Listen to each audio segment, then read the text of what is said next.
Hi everyone, I'm Juanita, a graphic designer here at Bad Marketing.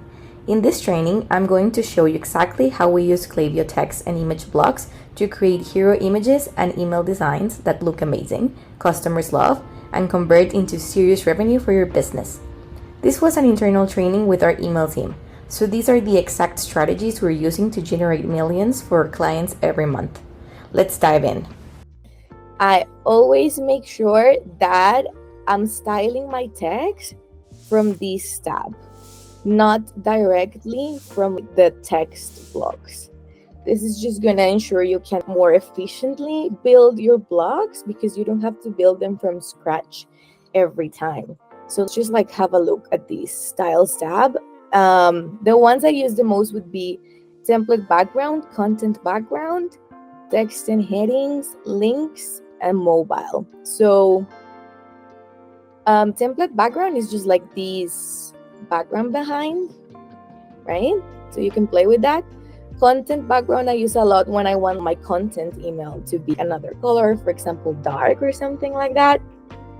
And then that way you can change the whole thing from one go, except for the blocks that you want to be like another color, instead of having to change every single block.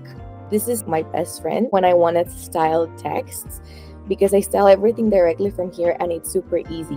So I always build in Illustrator how my normal text, my heading 1, heading 2, heading 3, and heading 4, how I want them to look. And I set that up in Klaviyo. So for example, for this brand that's called Simpler, her color, my normal text is gonna be set up to 1 star at normal, 16 point. It is black, has 0 letter spacing. It has 1.5 line spacing, and it's center aligned.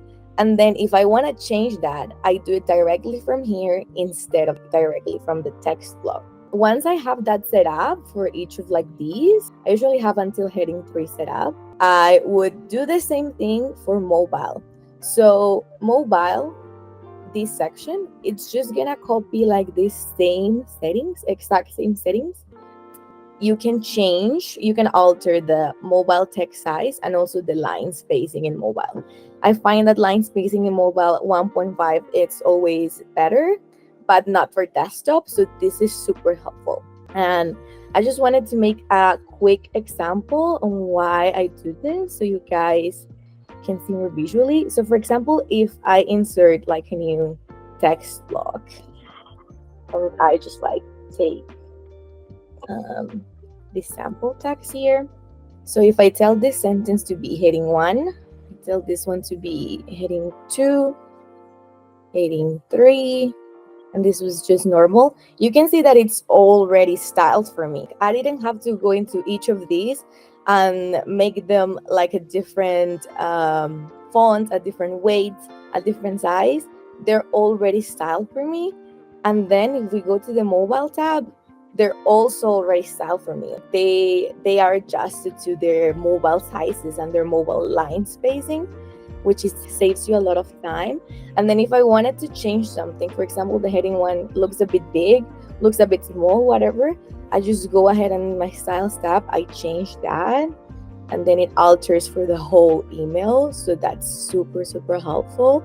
Same with mobile. If, for example, I find the line spacing is a bit too big, I can make it a bit less, things like that for the whole email. So if you need to edit specific things, of course, do it directly from the text block. But if it's the general email, I would highly recommend doing it here. And then Klaviyo doesn't do weird stuff with spacing and stuff like that, which has happened to me often. That's an advantage of that because you can just have one text block in case, for example, your email is very heavy. I do adjust paddings differently for desktop and mobile. So I do sometimes just set this one for desktop and then duplicate it and this one for mobile and adjust paddings. But then that saves me a step because I don't have to go into mobile and then change all the sizes, for example. It's already optimized.